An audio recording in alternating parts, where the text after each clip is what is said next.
Hey folks, it's Maxie here and welcome to another TEW2020 video. You join us today for some NXT action with the 2022 edition of NXT Takeover in your house. It's been a wee while since we've had a NXT show, the last being WrestleMania weekend, but we're looking forward to this one. It's weird with NXT, I feel like there's two brackets of superstar on NXT. There is the up-and-comer that is way off the main roster but still developing. But we do have quite a filled roster of many people from the main roster who are now hoping to kind of relaunch their career or maybe just coach people as they've maybe not been utilised great on the main roster by myself. So just looking through here at NXT Takeover in Your House 2021, quite a lot of changes. I can see there Ricochet was in the opener defending the Cruiserweight title. He's in the main event tonight. You get the likes of, Rodriguez, Carrillo, Mendoza, Kelly, Aichner and Devlin. I think Carrillo's the only one that makes the show. Dana Brooks in the main roster, Priscilla Kelly's in the main roster, Fight Club are on the main roster. Who else have we got? Bronson Reed and Timothy Thatcher, both in the main roster. Bianca and Kairi Sane, all on the main roster. And wow, the Lucha Bros have been tag team champions for a year already. That's absolutely fluent even. I think English right there. And obviously we've had the heel turn of El Hijo del Fantasma becoming, of course, Santos Escobar, and the Grizzled Young Veterans, and Damian Priest, two others who have also made the main roster. But I'm happy with this particular show, at least on paper it looks good. Whether that's replicated into this, we'll find out. Because we're WWE, all the money in the world, we've also given the event a major band, because NXT likes to maybe not have major bands, but they'll always have like a kind of, maybe someone you're not too familiar with, and then after it you're just constantly listening to their music. Thanks to NXT for, was it Baby Metal, that I just kept listening to after that. I know I don't sound like the person that would listen to that, but there you go, really enjoyed it. A C-list celebrity, and just give them 2 million, just 2 million, nothing, no big deal, to spend on a special set. Basically NXT's like so close to getting to the next level, I think to large possibly, and it's like one really really good show, or maybe two would propel them to that. But yeah, I'm looking forward to this one. As I say, there's a lot of interesting stuff as it goes along, quite a few storyline things, but we'll touch on them as we cover match by match. So we'll get ready to jump in. As always, if you want to get social, you know what to do. If you want to try the game for yourself, check out other people's content, etc, etc, best places, best sources, everything you need is in the description below. For us, it's time for NXT to take over. So here we are, ladies and gentlemen, we are here for NXT Takeover in your house, and we are live from the City Field in front of just over 42,000. Adopting from what we have on the main roster, we will have promos from all the people in the main event, and this is setting up our triple threat match for the NXT Championship, which will feature the champion Ace Austin, Tomasso Ciampa and Ricochet. Ace Austin, of course, Mr. Money in the Bank at this moment in time, is on an absolute roll, and he says, Ciampa's just been nothing but a pain in the ass since he came back down to NXT, and he's just going to show he's going to be the king of NXT, he's going to be the king of the main roster, and there's nothing he or Ricochet can do about it. Ricochet in this matchup, purely on the basis of having some really really good matches, and a 79 is the rating for the free promos here. Now let's get ready for some in-ring action. We start off with a number 1 contender match for the Cruiserweight Championship, and in a decent matchup we had Santos Escobar defeat Humberto Carrillo, Akira Tozawa and Frankie Kazarian in 13:52, when Santos Escobar pinned Humberto Carrillo with the bridging German suplex. A pretty okay opener, a 55. I didn't want to make it too amazing, like steal the show or anything, because I do like to give them a fair amount of time here. Escobar picks up the win. We've been slowly but surely trying to push the likes of him, Joaquin Wilde and Raul Mendoza. Joaquin Wilde was out for a bit with an injury, so that was not ideal, but slowly but surely, despite me giving them poor gimmicks to start with, the Legion del Fantasma are slowly but surely getting over. We of course have the announced team here of Mauro Ranallos, he's still here, I've just kept him, Beth Phoenix, and in the middle, colour commentator Colt Goldman, the former Colt Cabana. So after this, Escobar just cuts a promo and he says it's about time you know, he's rewarded for how good he's been the last couple of months in NXT.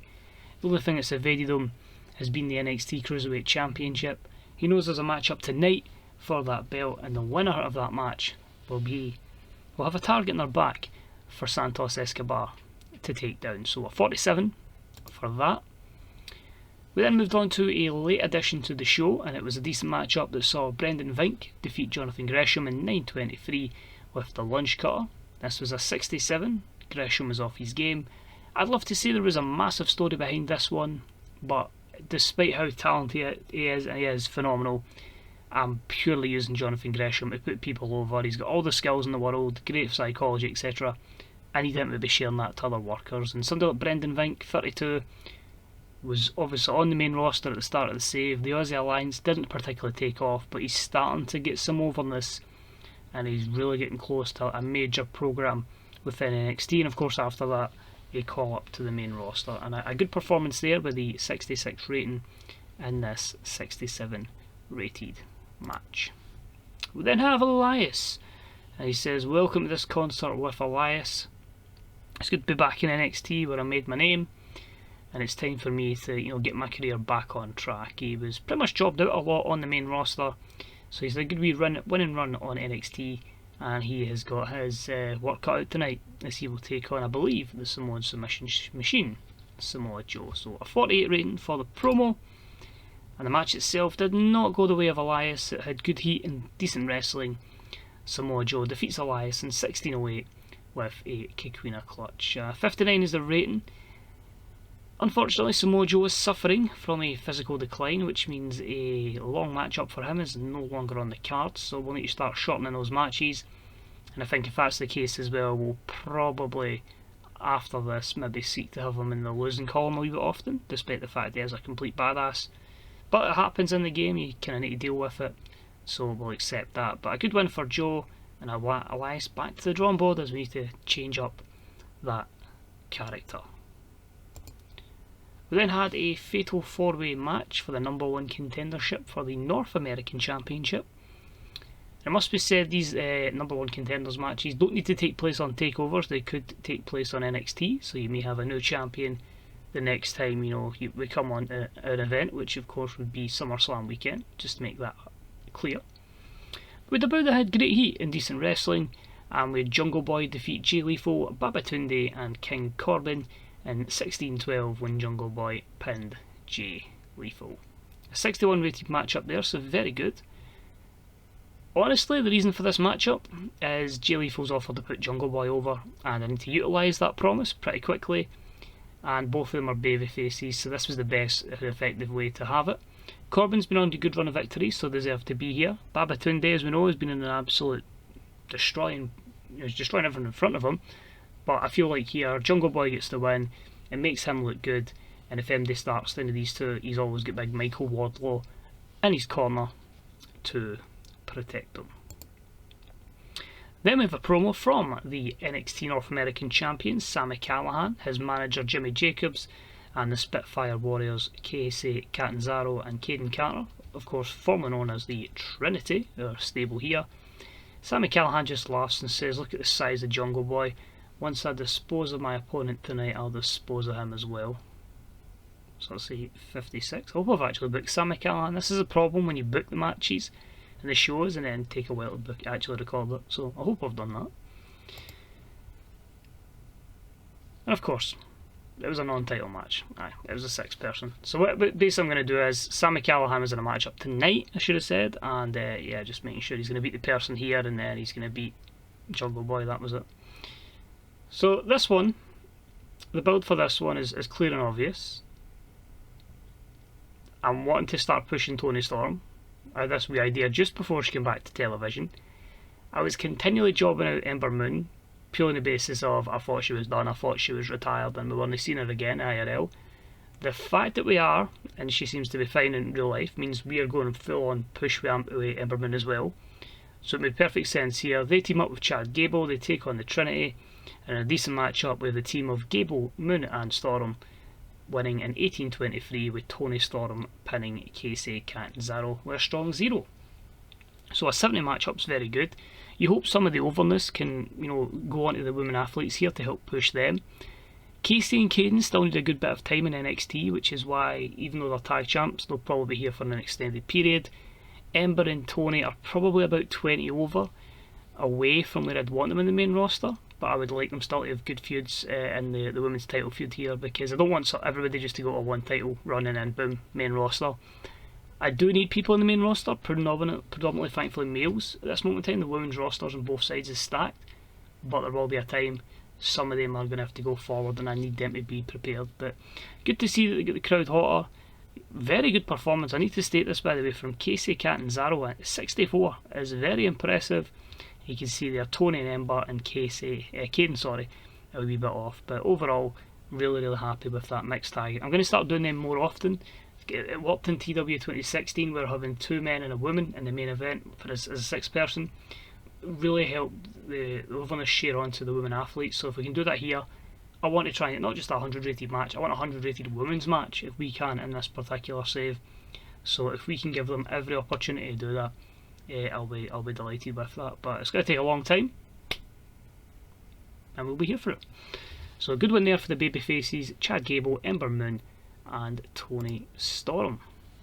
We had the tag team championships and on the line, and it was the champions, the Lucha brothers, taking on Catchpoint. And it was about they had good wrestling and a decent reaction from the crowd.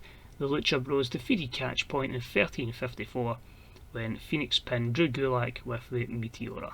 5th defence of the titles in a year, mostly defending on takeovers. Phoenix carries the match, and 81 is superb from these two teams. Yeah, just is what it is. I don't really have anything for them in the main roster at the moment. If they did go, they'd go to SmackDown for the thriving tag division there. And yeah, I'm just delighted that this got the crowd hotter as well. I feel on the main roster, Raw's going to get like all the more talented female athletes to have a really thriving women's division. But SmackDown is getting like all the tag teams. Like I think there's like maybe just 2 on Raw, 3 maybe. I think it's the Protectors of the Fiend, which is of course the former Authors of Pain, Kofi and Xavier, and the Viking Raiders, and I think that might be it on Raw. And SmackDown has like everyone else. So the Hardys are now together. I brought Mark back, so I've got the Hardy Boys, Santana and Ortiz. Finn Balor's bringing some friends that aren't good brothers, but might know God. Usos, of course, are on there as well, and there's probably more of the Grizzled Young Veterans. There's a very stacked division on SmackDown, that's for sure, and hopefully maybe one day the Lucha Bros can be a part of that, although that Phoenix singles push at one point, it's got to happen. Moving along, we had the NXT Women's Championship on the line, and had Mia Yim actually defeat Thunder Rosa in 15:54 by count out, so the champion Thunder Rosa retains. This was a 67 rated matchup. Mia's someone that I've kind of neglected in this save so far, but someone I want on the main roster eventually. It's still too early for Thunder Rosa to lose the NXT Championship, or the NXT Women's Championship, so the idea here was give Mia the victory, but the champ retains, she can keep that going, and you get that Mia Yim as a strong connection with the young female demographic as well. So overall, I believe it's 1-1. We'll see when it comes to checking the overness of our superstars.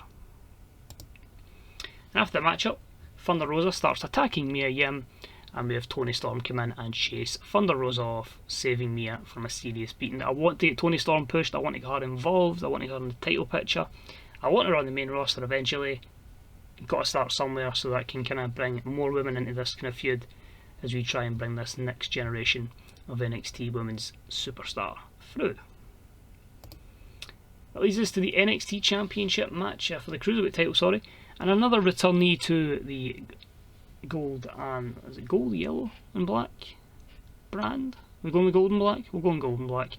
But anyway, good matchup. Mustafa Ali defeats Isiah Scott in 1844 by pinfall with a reverse 450, meaning Mustafa Ali is the NXT Cruiserweight Champion. A good 75 rated matchup here. I think Isiah Scott's maybe outgrew the Cruiserweight title, and it's time to push him higher up on the card on NXT with a view to the main roster. Ali I've done nothing with for 2 years, and it pains me because he's class in real life, and it's probably similar to real life that he was never really utilised. But here NXT is going to make this his place to just have sick match after sick match for that Cruiserweight Championship. and delighted to get him utilised on NXT. We then have a wee celebration, which was at 59, and we have then a hype package for the returning to NXT, or returning to WWE anyway. John Morrison was on the main roster, got caught doing bad drugs, went to rehab, and now he's back on NXT, back on WWE television to rebuild his career. Of course, with his age, it's really putting on good matches. I think he's like 41, so again, a player-coach kind of role, but a bit better than the player coaches I had before, where they just didn't have the overness. You know, Chris Hero, fantastic wrestler, didn't have the overness in this.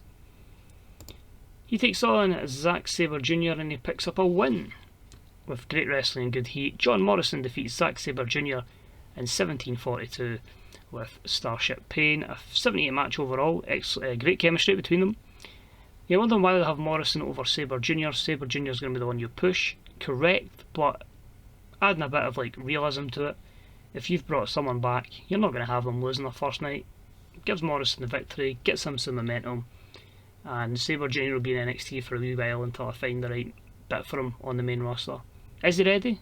Of course he is. He's a phenomenal wrestler, but you need to find the right programme for him, and that's sometimes harder than it should be. Then we move to our main event of the night, the triple threat match for the NXT Championship.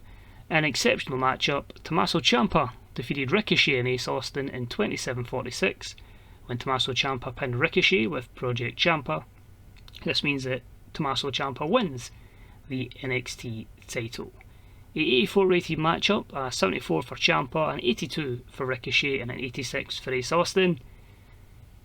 I'll be a bit honest, I maybe told a wee fib earlier on. This matchup was meant to be Ciampa versus Austin.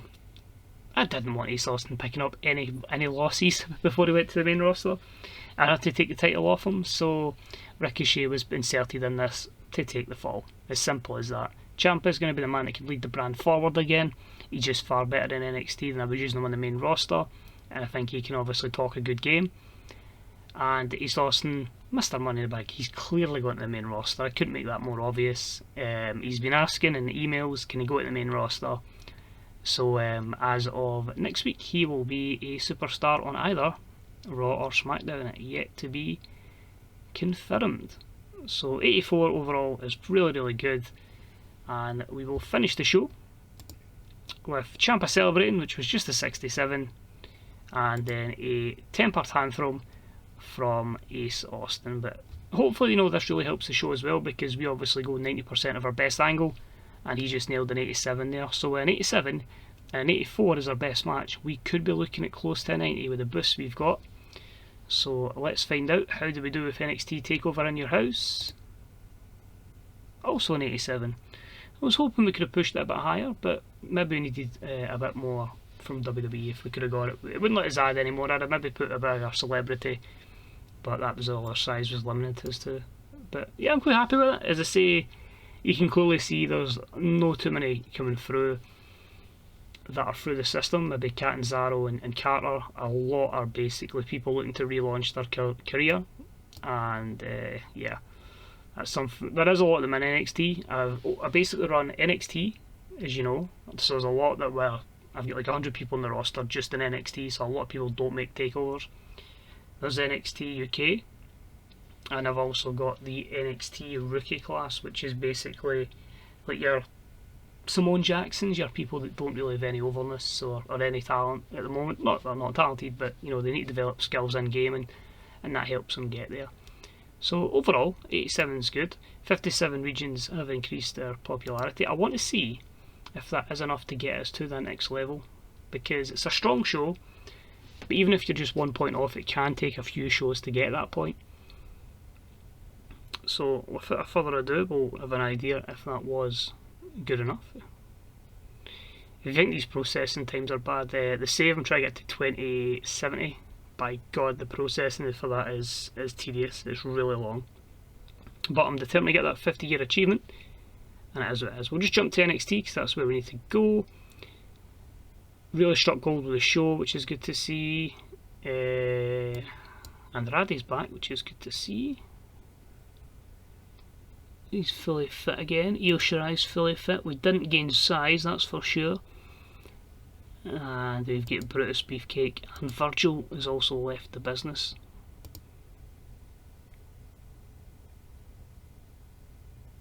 Why have we not gained size? Achieved 77 popularity in at least 5 regions. Right, that's more than 5.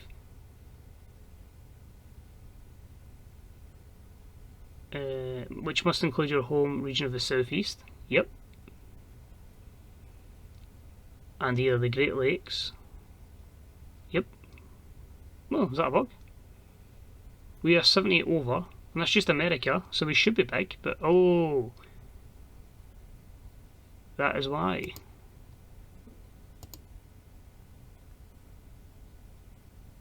So we are a big company. I think I'd set that, or it was either set in the mod previously, and I've never ever checked it. So we will become a big company, but it will be tomorrow.